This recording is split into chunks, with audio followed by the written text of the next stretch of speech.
आप सबका स्वागत है यूपी रेगुलर क्लासेस के इस ऑनलाइन प्लेटफॉर्म में। मैं विभोर वाजपेयी आप सबका स्वागत करता हूं। जैसा कि आपको पता है कि रेलवे में जो टेक्नीशियन की भर्ती है वो ऑनलाइन होने लगी है। एप्लीकेशन ओपन हो चुका है। ठीक, उसी में हम लोग बात करेंगे जो पिछले साल 2018-19 में जो पेपर हुआ था टेक्नीशियन का, उसमें क्या था और अब टेक्नीशियन में क्या बदलाव हुआ है। प्री और मेंस में क्या हुआ है, सीबीटी 1 सीबीटी 2 को एक कर दिया गया है। सिलेबस क्या है, क्या क्राइटेरिया होगा, किस जोन से कितनी वैकेंसियाँ होंगी, इन सारे विषयों में हम लोग चर्चा करेंगे। यदि आप वीडियो पे नए हैं तो वीडियो को अंत तक देखिएगा। एक चर्चा करने के बाद हम लोग ये भी बात करेंगे कि कहाँ से आपको फ़ायदा होगा, डालने पे फॉर्म कहाँ से आप अप्लाई करोगे अच्छा ज़्यादा साबित होगा, और क्या आपको सावधानियाँ फॉर्म फिलअप करते समय रखनी होंगी। शुरू करते हैं। वीडियो को लाइक ज़रूर करिएगा और चैनल को सब्सक्राइब करिएगा, बेल आइकन ज़रूर दबाइएगा, जिससे आपको ऐसी जानकारियाँ नोटिफिकेशनें आपको समय से मिलती रहें। ये रेलवे है, जैसे दिख रहा है आपको वंदे भारत। ये ऐसे ही जब आप जाओगे, रेलवे के जो लेवल 1 की निकलती हैं, ग्रुप डी जिसको बोलते हो, उसमें आप इसी तरीके से वर्क कर रहे होते हो। ठीक है, कई 17 पोस्टें, उन 17 पोस्टों में ये सब वर्क हो रहा होता है। लेकिन इस बार ये टेक्नीशियन की है, तो वो भी आपको टेक्नीशियन भी आपके साथ ही रहता है, ग्रुप डी में आपके साथ चलता है। ठीक, ये दिख रही है आपको। ठीक, करा कि 9 मार्च से ओपन हो चुका है, 9 मार्च से साइट ओपन हो चुकी है। ठीक, ये आपको दिख रही है, 9 मार्च से साइट ओपन हो चुकी है।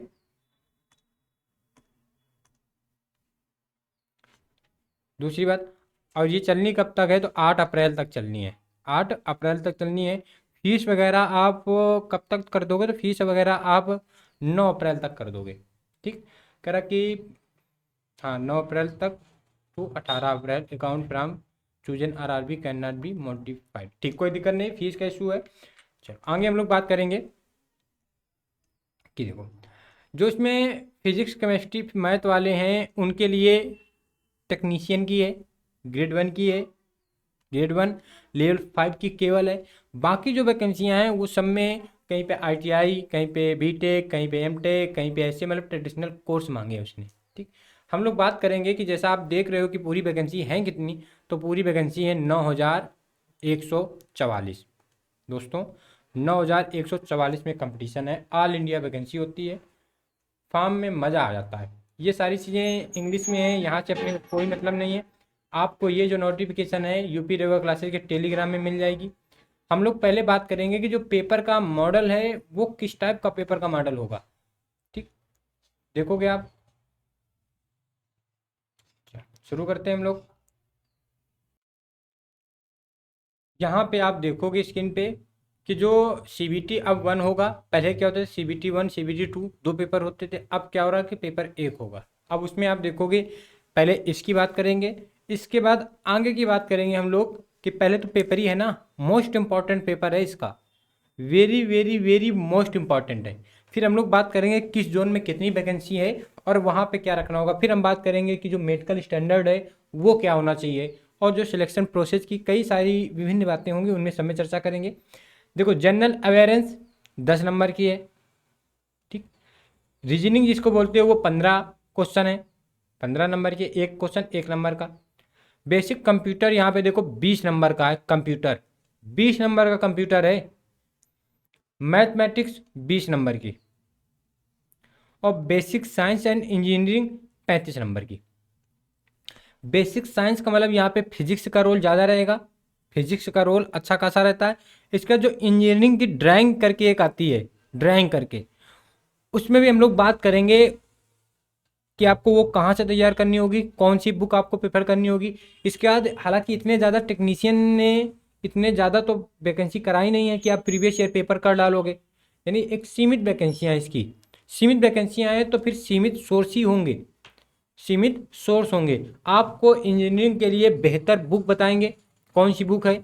आपका कट ऑफ जो निर्धारित होगा वो इसी से निर्धारित और कंप्यूटर से। क्योंकि जीए यानी जनरल अवेयरेंस का मतलब है कि जो करंट की चीज़ें रहेंगी और जो स्टैटिक टाइप की जीके रहेंगी वो लगभग सब कर लेंगे, लगभग लगभग सबकी पकड़ एक जैसी रहेगी। रीजनिंग और मैथ में लगभग लगभग सब अपने आप में प्रखंड होते हैं, तोपची होते हैं। बात आएगी कंप्यूटर पे, कंप्यूटर पे ये वाला, और बात आएगी ये आला, यानी 55 नंबर में जिसने ज़्यादा से ज़्यादा स्कोर कर लिया दोस्त, मानिए कि उसका सिलेक्शन हो गया, श्योर हो गया। अभी आपको लग रहा होगा बेसिक साइंस एंड इंजीनियरिंग, अभी हम लोग बात करेंगे कि होते क्या हैं। आप ऊपर की तरफ देखोगे कि बेसिक साइंस और इंजीनियरिंग में टॉपिक कौन कौन से हैं, तो देखो ये है टॉपिक, पढ़ोगे आप। फिजिक्स फंडामेंटल, भौतिक के जो मूलभूत संरचनाएं हैं उनकी बात है।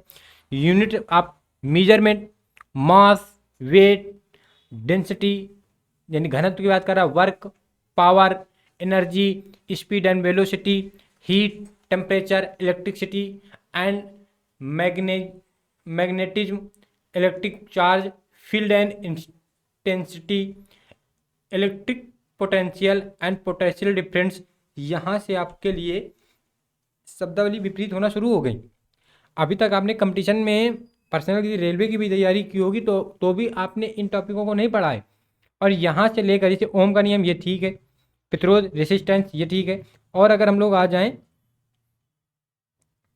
ये magnetic induction, electronic and measurement, basic electronics, digital electronics, electronic device, circuit, micro controller, micro processor, electronic measurement, measuring system and principle, range extension method, cathode ray oscilloscopes, LCD LED panel और transducer.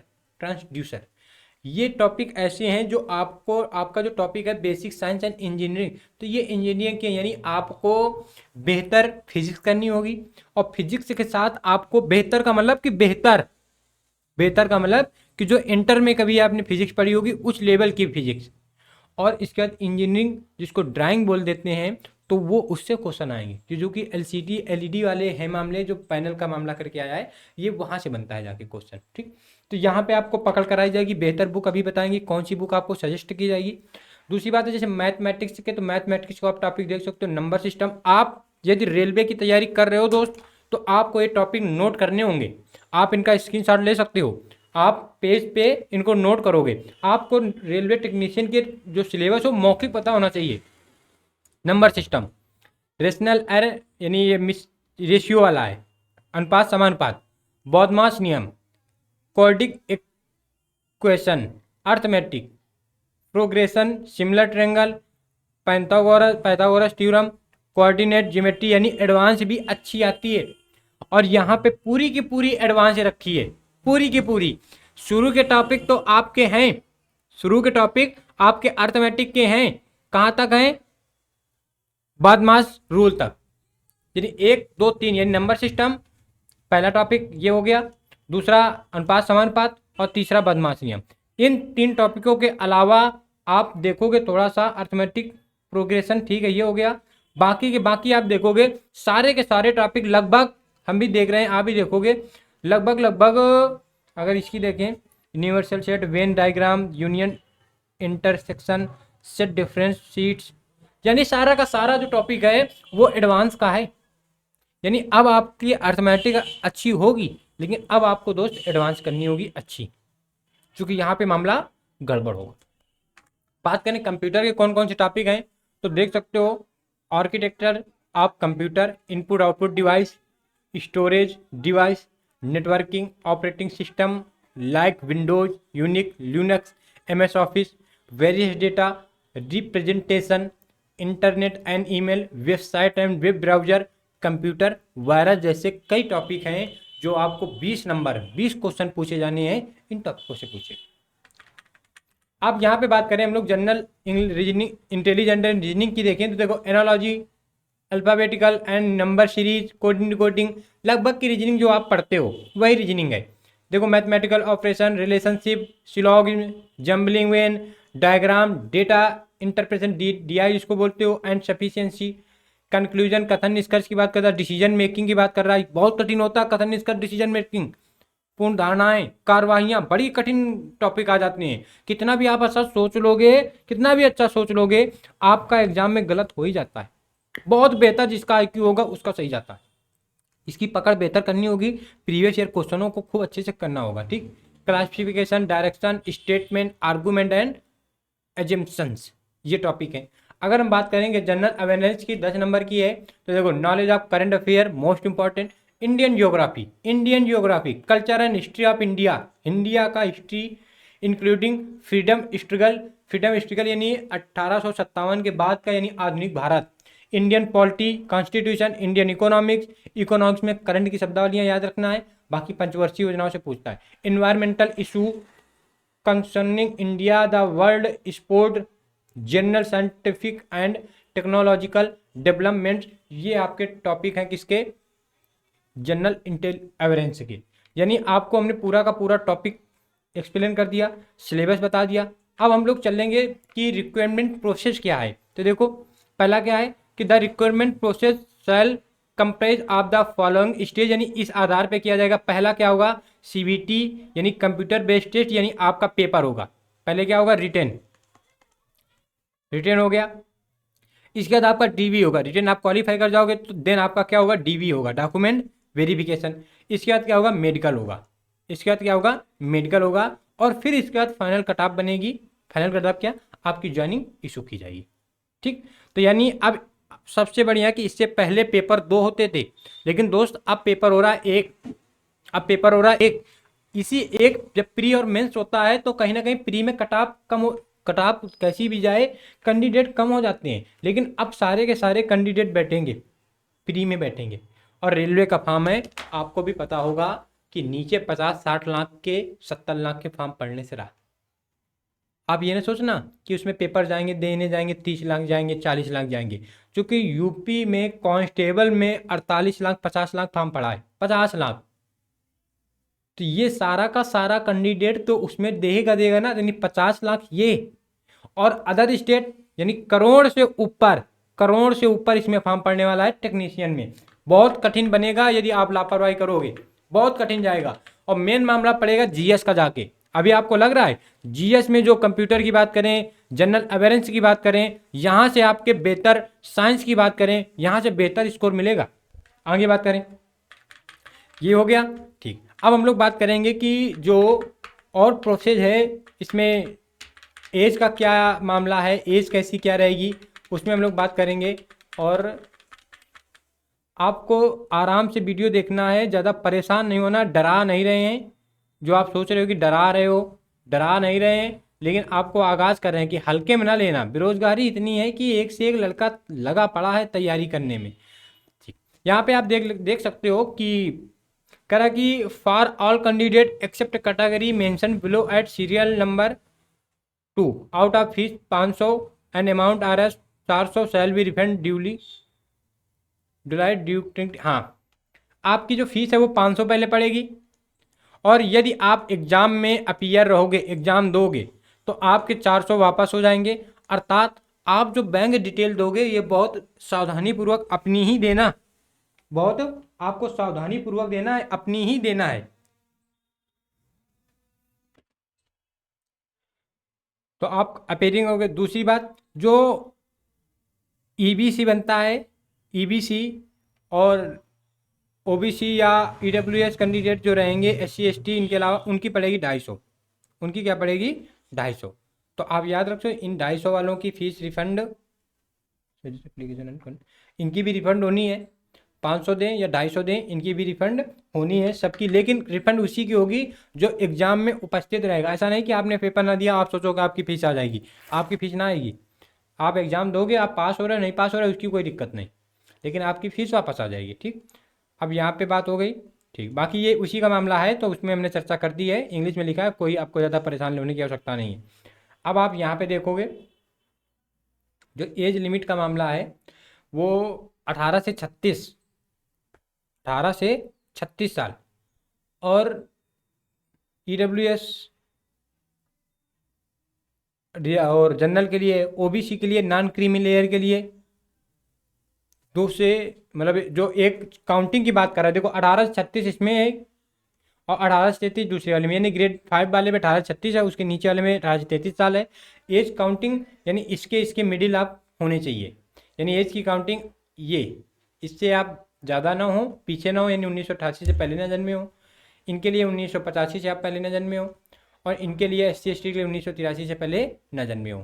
ठीक, all candidate lower limit of the date not after all, यानी आप 2006 के बाद ना जन्मे हो इधर, और इस वाले पे 2006 यानी 1 जुलाई 2006 के बाद ना जन्मे हो, और उधर उससे पहले ना जन्मे हो, ये आप देख सकते हो। यानी 1836 1840 दो क्राइटेरिया का रहेगा, टेक्नीशियन नॉन टेक्नीशियन दोनों का हमने बता दिया है।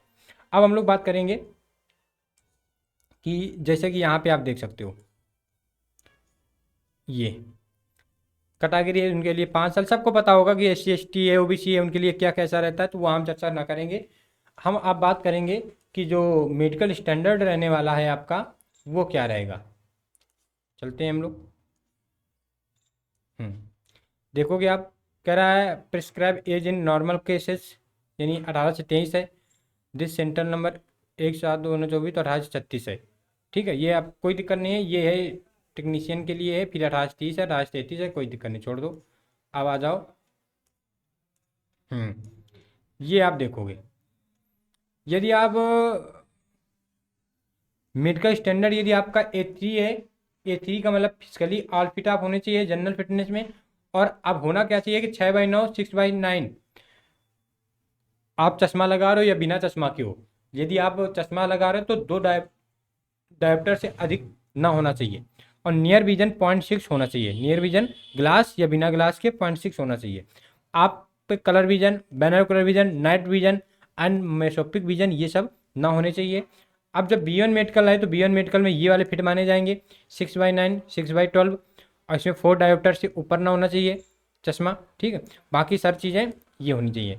B2 में क्या होता है 6/9 6/12 with or without glasses, power of lenses not to exceed 4 dioptre से अधिक ना होना चाहिए।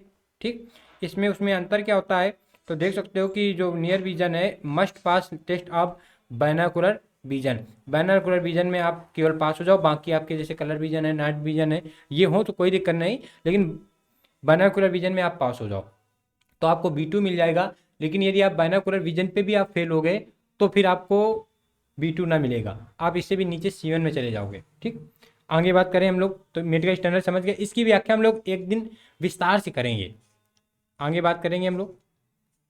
फिर हम लोग बात करेंगे कहाँ से कितनी वैकेंसी है, और आपको वो चीज़ बहुत अच्छी लगेगी जो चीज़ हम लोग जब वैकेंसी की बात करेंगे कि कहाँ से कितनी वैकेंसी है। सिलेक्शन प्रोसेस आप समझ गए कि एक ही पेपर होना है, सिलेबस का आपने स्क्रीनशॉट भी ले लिया है। ये नोटिस आपको मिल जाएगी आपके टेलीग्राम चैनल पे यूपी रेगुलर क्लासेस पे, और यहाँ तक की बात हम लोगों ने कर ली है। हाँ, अब हम लोग बात करेंगे कि कितनी पोस्टें कहाँ से हैं, चलते हैं वहाँ पे। हम लोग बात करेंगे उससे पहले कि किसमें कौन सी किस पोस्ट में क्या क्वालिफिकेशन होनी चाहिए। तो देखो टेक्नीशियन ग्रेड 1 में सिग्नल 1 यानी यही केवल नॉन ITI वालों के लिए पोस्ट है। B1 मेडिकल होना चाहिए, लेवल 5 की है। ठीक, और यहाँ पे देखो bachelor science, bachelor degree science in physics से हो, फिजिक्स से हो, इलेक्ट्रॉनिक्स से हो, कंप्यूटर साइंस से हो, IT यानी इंफॉर्मेशन टेक्नोलॉजी हो, instrumentation from a recognise university यानी आपके पास BSc फिजिक्स पे हो, इलेक्ट्रॉनिक्स पे हो, कंप्यूटर साइंस पे हो या इंफॉर्मेशन टेक्नोलॉजी पे हो, आप इसके लिए कैपेबल हो, इसमें आप फॉर्म फिलअप कर सकते हो। अगर हम लोग बात करेंगे कि या आपके पास यदि नहीं है तो 3 years diploma in engineering in the above basic streams of in combination of any of above basic stream, यानी आपके पास 3 साल इन पॉलिटेक्निक बीटेक वगैरह की डिग्री होनी चाहिए। और बात करें डिग्री इन इंजीनियरिंग यानी इंजीनियरिंग में डिग्री होनी चाहिए। यही केवल पोस्ट है जो नॉन ITI के लिए है, केवल यही पोस्ट। बाकी की सारी दोस्त पोस्टें जो हैं तो आप देख सकते हो कि सब में ITI सब में ITI सब में ITI, ये सब में ITI कोई भी आप उठा के देख लोगे सब में ITI का ही उल्लेख मिलेगा। सारी वैकेंसी बिना ITI है ही नहीं। जिन लड़कों ने ITI, जिन दोस्तों ने ITI कर रखा है उनके लिए बहुत ही बढ़िया वैकेंसी है। अब हम लोग बात करेंगे, ये चार्ट आपके सामने दिख रहा है ठीक, किस नंबर पेज नंबर पे है तो ये पेज नंबर है 20 पे, एनेक्सर B नंबर। इसमें क्या देखो टेक्नीशियन की जो है ये हम पोस्ट वाइज यानी अहमदाबाद WR वेस्टर्न रेलवे किस जोन से कितनी वैकेंसियां हैं तो देख सकते हो आप कि किस जोन से कितनी वैकेंसियां हैं। ये है WR, इतनी वैकेंसियां हैं। हालांकि इसकी चर्चा हम लोग नेक्स्ट वीडियो पे करेंगे। आप जितना हमने आपसे बताया पिछला आप उसको दिमाग में रखिएगा, क्योंकि वीडियो ये बड़ा बन जाएगा और ज़्यादा बड़ा वीडियो आपको उबाएगा, आपको उबना बिल्कुल नहीं है। वैसे भी 20 मिनट 22 मिनट का वीडियो खींच भी रहा है।